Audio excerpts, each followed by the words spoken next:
Hello everyone, I am Rashmi Prabha and welcome to our channel Combined Series the Extra Step.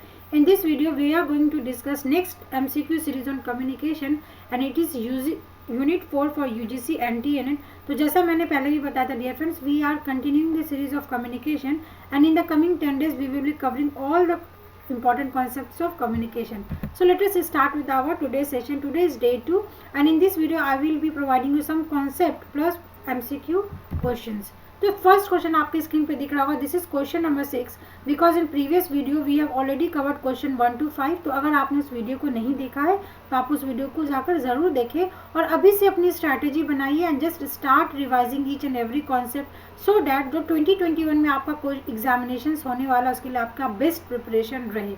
Now what is the answer? What you have to do is you have to pause the video and just need to provide the answer in the comment section. आप मुझे comment section में भी provide कर सकते हैं. Para language doesn't contain what.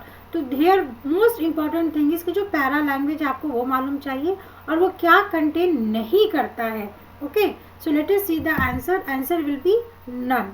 Why none? Because para language is a word which consist of language and language में क्या होगा. Suppose if I am speaking English then English में whatever rate of speech, whatever my voice quality is, whatever I am doing the articulation means hello everyone, this is how my voice is fluctuating. So it means कि जो आपका ये question था para language में आपका voice type quality भी आता है, आपका रेट ऑफ स्पीच भी आता है एंड आर्टिकुलेशन भी आता है. Hence all the 1 2 3 options consist of para language and मैंने क्वेश्चन क्या पूछा है? does not. हेंस इसका आंसर क्या हो जाएगा? None. And for your revision मैंने यहाँ पे आपको ये स्क्रीनशॉट प्रोवाइड किया जिसमें आप इजीली देख सकते हैं कि नॉन वर्बल कम्युनिकेशन. एंड ये स्लाइड बहुत ही इंपॉर्टेंट है. क्यों? क्योंकि एवरी टाइम जो यूजीसी नेट का एग्जामिनेशन होता है they are asking question on non verbal communication. तो what is paralinguistic, para language, ये सब आपको मालूम होना चाहिए.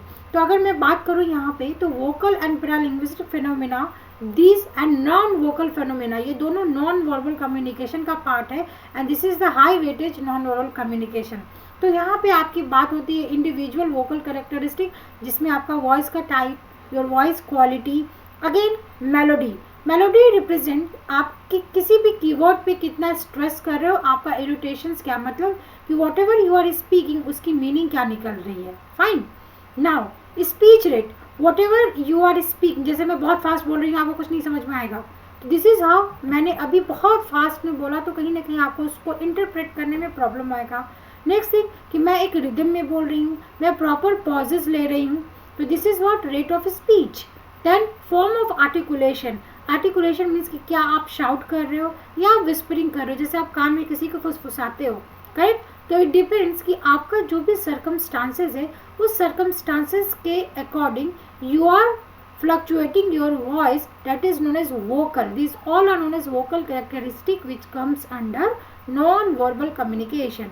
And another is side sounds. Side sounds मतलब suppose कि आप हंस रहे हो, आप suppose if you are speaking something and you have some cough और वॉट, इट डिपेंड्स. अगर आपको कोल्ड है तो आप किस तरीके से बोलो, कहीं ना कहीं हमारी आवाज़ भारी हो जाती है उस टाइम पे. Now what is non vocal phenomena. अब यहाँ पे नॉन वोकल फेनोमेना में वी हैव ऑलरेडी स्टडीड. मैंने कल भी एक क्वेश्चन डाला था जिससे मैंने पूछा था काइनेसिस क्या है. तो kinesis is what? Body movement. Whatever movement you are doing that is known as kinesis. And इस काइनेसिस के दो पार्ट होते हैं, that is macro kinesis and micro kinesis. तो माइक्रो, आप माइक्रो वर्ड से ही समझते हो जो स्मॉल है, जो छोटा सा है. मैक्रो मीन्स जो इससे कंपेरेटिवली वो बिग साइज में. करेक्ट. तो जब आपका मूवमेंट ऑफ बॉडी पार्ट्स होता है, जब आपका इंटायर बॉडी मूव करेगा तो that comes under macrokinesis. And what is microkinesis? जब आप फेशियल एक्सप्रेशन बनाते हो या फिर डायरेक्शन ऑफ गेज, जैसे मैं ऐसे अभी घूर रही हूँ आपको. करेक्ट. फेशियल एक्सप्रेशन जैसे suppose if I am not speaking anything. This is how these all are the examples of kinesis. Now physical reaction. Physical reaction मतलब लेटर सपोज कि अगर आज कोई फेस्टिवल होता है तो मैं बहुत अच्छे से तैयार होके आती. तो दिस इज़ व्हाट कि आपको अगर कोई कॉम्प्लीमेंट देता तो आप ब्लश करते हो. तो दिस इज़ व्हाट कि आपका फिजिकल रिएक्शन क्या है. Outward evidence, how you look. आपका फिजिकल अपीयरेंस क्या है, व्हाट आर योर कैरेक्टरिस्टिक्स, आपने क्लोथ्स कैसे पहने हैं. तो these whole are the terms that comes under non verbal communication. तो आई होप ये जो क्वेश्चन था para language does not contain, तो this you can easily understand कि इसका आंसर नॉन होगा. एंड मैंने यहाँ पे इसका कॉन्सेप्ट भी आपको प्रोवाइड किया. Now second question, lateral communication is also known as what? Although these questions are very easy, but कहीं ना कहीं आप ये सिमिलर मैंने ऑप्शंस डाला है, तो आप इसका आंसर मुझे कमेंट सेक्शन में ज़रूर प्रोवाइड करिए, because this type of questions comes in your UGC net. तो मैंने इसलिए क्वेश्चंस को बहुत अच्छे से ध्यान से ड्राफ्ट किया है एंड आपको रिवाइज करने के परस्पेक्ट से. तो आंसर क्या हो जाएगा, लेटरल कम्युनिकेशन मीन्स ओरिजेंटल. जब कोई कम्युनिकेशन सेम डिपार्टमेंट में होगा, जैसे अगर मैं बात करूं कि there is a college, correct, एक कॉलेज है, उस कॉलेज में आपका एक आईटी डिपार्टमेंट होता है, एक फाइनेंस डिपार्टमेंट होगा, एक आपका मैनेजमेंट डिपार्टमेंट होगा. तो अगर कल को इस कॉलेज का जो प्रिंसिपल है, उस प्रिंसिपल ने अगर कोई मीटिंग ऑर्गेनाइज करी, तो जो इसके एचओडी होंगे, जो इसके एचओडी होंगे, all will come together and then will start communicating, and hence this type of communication is known as lateral communication. Now let us see what is diagonal and crosswise. तो मैं हमेशा बोलती हूँ कि किसी भी क्वेश्चन को अगर आपको ये मालूम था इट्स वेरी गुड, बट अगर आपको नहीं मालूम था तो आप इसको समझिए एंड साथ में जो नेक्स्ट ऑप्शन है आपको उसको भी समझना चाहिए. एज फॉर एग्जाम्पल अगर मैं यहाँ पे बात करूँ तो diagonal and crosswise both are same.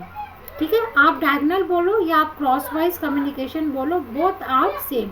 Now what does it mean, let us suppose कि अगर कोई आईटी डिपार्टमेंट का बंदा है and if he has some problem related to marketing management, correct, अगर उसका कोई मार्केटिंग मैनेजमेंट का सब्जेक्ट आ गया आईटी में, what he will do, he will go to the management team and वो वहाँ से उस कॉन्सेप्ट को स्टडी करेंगे, then he will deliver the class. It means कि whenever two different departments, department 1 and department 2 are communicating with each other, it means it is diagonal communication and it is also known as crosswise communication. Hence I hope ये question आपको यहाँ पे clear हो रहा होगा. If you have any doubt तो आप comment section में मेरे से ज़रूर पूछ सकते हैं. Now this is very simple question, grey point. Grey point is an example of what? Informal communication or formal communication.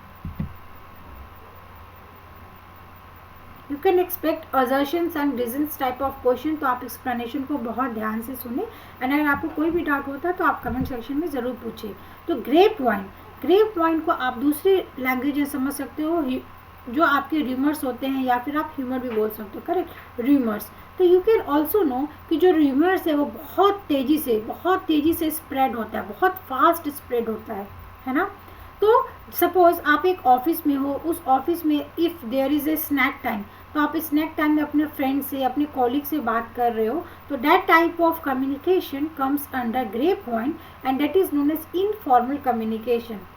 And next question, a communication should always begins with what? Pleasing statement, a joke या कुछ भी नहीं, या फिर an ice breaking statement. This question is previous year question. I hope आप सबको इसका answer मालूम होगा. So let us see the answer. एक कम्युनिकेशन किस तरीके से बिगिन होना चाहिए? Obviously it should start with an ice breaking statement. What does it mean? It means कि आप suppose if I am going to start a new class, अगर मैं एक नया सब्जेक्ट सपोज जावा स्टार्ट करने वाली हूँ, तो मैं क्या करूँगी, सबसे पहले मैं जावा का क्या एप्लीकेशन है, why this technology is important, इसका फ्यूचर पर्सपेक्टिव क्या है, मैं आपको वो बताऊंगी, सो दैट कि आपको उसको स्टडी करने में कहीं ना कहीं मैं इंटरेस्ट जगा रही हूँ. तो this is what your communication should always begin with an ice breaking statement. Okay, किसी को प्लीज करने की जरूरत नहीं है, this is the negative statement. A joke, obviously अगर आप एक क्लास में एग्जाम्पल्स कोट कर रहे हो तो कभी ना कभी joke is also good, but you have to select the best option and option 1 is the best option. Now dash is the encoded message transmitted by the source. What will be the answer? This question I have taken from process of communication, correct, process of communication, जो कि बहुत important है आपके NET exam के perspective से. Every time they are going to ask question. Answer क्या हो जाएगा? आउटपुट. अब अगर ये क्वेश्चन आपका रॉन्ग हो रहा तो यहाँ पे आपको क्या करना था, एलिमिनेशन मेथड का यूज़ करना था, बिकॉज ये छोटे छोटे मिस्टेक ही आपके एग्जामिनेशंस में होते हैं। Dash is the encoded message, correct. तो सबसे पहले मैं इसको एक्सप्लेन इससे करना चाहूँगी। See this is what, this is the process of communication. आप इसको बहुत ध्यान से समझे प्रोसेस ऑफ कम्युनिकेशन को। एक यहाँ पे सेंडर होगा, let us suppose I am a sender, मैं ये वीडियो बना रही हूँ तो I am delivering some message to you that I am a sender. Then ये मैसेज कहीं ना कहीं इंटरनली बाइनरी फॉर्मेट में कन्वर्ट हो रहा है, तो that is known as encoding. And whatever information I am providing to you, that information is known as message, correct. And whatever medium I am using, that is I am using some software for recording my video, I am using internet connection for uploading the video, these are the channels, these are the what, these are the medium जिसके through इस video को मैं create कर रही हूँ। Now receiver, जो भी aspirants इस वीडियो को देख रहे हैं, they are the receiver, and वो क्या करते हैं, इंफॉर्मेशन को डिकोड करते हैं टू अंडरस्टैंड दैट मैसेज। अब यहाँ पे बात ये आती है कि आपको ये समझना है कि इस पूरे प्रोसेस में कभी कभी आपको इस हायरार्की को अरेंज करना ही एग्जाम में पूछ देता है यूजीसी नेट में, करेक्ट। जो आपका एसएमसीआर मॉडल होता है, बर्लो का मॉडल होता है, तो आपको ये बहुत इजी से समझना था। फिर अगर मैं इस डायग्राम की बात करूं तो यहाँ पे रिसीवर पहले है एंड डिकोडिंग बाद में है, बट इन एक्चुअल ऐसा देखा गया है, जो भी रिसेंट मॉडल है, अगर मैं रिसेंट टेक्नोलॉजी की बात करूं तो सबसे पहले किसी भी मैसेज को डिकोड किया जाता है, किसी भी मैसेज को डिकोड किया जाता है, एंड देन ओनली जो भी रिसीवर है वो इस इंफॉर्मेशन को कॉम्प्रिहेंड करता है या अंडरस्टैंड करता है। आप इस एग्जांपल को इस तरीके से समझ सकते हो, जैसे अगर हमारे जो नरेंद्र मोदी, प्राइम मिनिस्टर नरेंद्र मोदी जी हैं, अगर वो सपोज किसी लेटर सपोज अगर मैंने बोला अगर वो जापान चले गए, करेक्ट, एंड जापान चलेगा and if he is delivering his speech in Hindi, तो हो सकता है वहाँ पे बहुत ऐसे ऑडियंसेस होंगे जिनको हिंदी नहीं आता है, तो वहाँ पे आपको भी मालूम है एक इंटरप्रेटर या एक कन्वर्टर होते हैं जो what ever he will be speaking वो उसको कन्वर्ट करेगा, वो उसको डिकोड करेगा। इसलिए जब आपको कभी भी इसको हायरार्की में अरेंज करना आएगा तो आप हमेशा डिकोडिंग को पहले लिखोगे एंड देन फाइनली आपका रिसीवर होता है। And now feedback, feedback is means कि जब आप किसी भी रिसीवर जब एक इंफॉर्मेशन सेंडर को सेंड करता है, इट मीन्स उसने फीडबैक दिया, तो दैट इज नोन एज कि दिस कम्युनिकेशन इज कंप्लीट, वो कम्युनिकेशन कंप्लीट हो गया, वो कम्युनिकेशन सर्कुलर हो गया, ठीक है। फिर से यहाँ से वो सेंडर क्या करेगा, एक नया मैसेज को जनरेट करेगा। And what is noise, noise is what, it is the barrier of effective communication. जैसे मैं इस वीडियो को बना रही हूँ तो हो सकता है कभी ना कभी आपको बैकग्राउंड नॉइज सुनाई दे, तो this is the barrier of communication. तो this was the explanation of this whole diagram. तो let us see the question. अब क्वेश्चन में इन्होंने ये पूछा है कि dash is the encoded message, तो वॉट एवर इनपुट आप प्रोवाइड करते हो दैट इनपुट इज व्हाट, इसको आप सिंपली समझोगे ये इनपुट है, ट्रांसमिटेड बाय द सोर्स। तो सोर्स क्या करेगा, सोर्स क्या सेंड कर रहा है, सोर्स एक मैसेज सेंड कर रहा है, करेक्ट। इतना तो आपको समझ में आ गया। तो अब यहाँ पे अगर मैं ऑप्शन 3 को सेलेक्ट करूंगी दैट इज मैसेज, तो क्या message is the encoded message, तो ये स्टेटमेंट तो रॉन्ग हो गया। क्या ये मैसेज मीडियम है, नो। क्या ये मैसेज फीडबैक है, नो, क्योंकि यहाँ पे इनकोडेड मैसेज की बात की गई है। तो जब भी कोई सोर्स कोई मैसेज को ओरिजिनेट कर रहा है, इट मीन्स कि whatever input he has given, ये मैसेज क्या है, एक आउटपुट है, हेंस इसका ऑप्शन 2 करेक्ट होगा। और ये सारे क्वेश्चन मैंने बहुत ध्यान से ड्राफ्ट किया है because this are the confusion question, कि आपको कॉन्सेप्ट तो मालूम है पर फिर भी आप कहीं ना कहीं ऐसे क्वेश्चंस में मिस्टेक करते हो। तो अगर आपको ये वीडियो आप पसंद आ रहा हो तो आप काइंडली इसको लाइक ज़रूर करें, कमेंट करें if you have any doubt, and ज़्यादा से ज़्यादा अपने फ्रेंड्स के साथ शेयर करें because I am putting my so much effort in making this type of videos. And आप इस चैनल से ज़रूर जुड़े because I will be providing the PDF on my Telegram channel. Now the interpretation of the message is referred to as what, जब एक message को आप interpret कर रहे हो, मतलब इंटरप्रिटेशन मीन्स आप अंडरस्टैंड कर रहे हो, करेक्ट। आपने एक मैसेज को अंडरस्टैंड कर लिया तो उसको आप क्या बोलोगे, फीडबैक बोलेंगे, चैनल बोलेंगे, इनकोडिंग बोलेंगे या फिर डिकोडिंग बोलेंगे, है ना। And this you can easily solve. अगर आपने एक्सप्लेनेशन अभी सुना है तो आप इजिली बता सकते हो, उसे हम क्या बोलेंगे, D coding the interpretation of message. आप मैसेज को समझ रहे हो, जब आप मैसेज को समझ रहे हो इट मीन्स कि इनकोडिंग कौन करेगा, जो सोर्स है, जो सेंडर है, वो मैसेज को इनकोड किया, करेक्ट। फीडबैक कब होगा, जब रिसीवर उसको फीडबैक दे रहा है। व्हाट इज चैनल, जिसके थ्रू, एक मीडियम जिसके थ्रू आपका इंफॉर्मेशन ट्रैवल कर रहा है। बट यहाँ पे क्वेश्चन पूछा कि interpretation of message, that is आप जब किसी भी मैसेज को कन्वर्ट कर रहे हो, समझ रहे हो अपने फॉर्मेट में, दैट इज नोन एज आप मैसेज को डिकोड कर रहे हो, करेक्ट। नाउ ये हमने ऑलरेडी एक्सप्लेन कर दिया।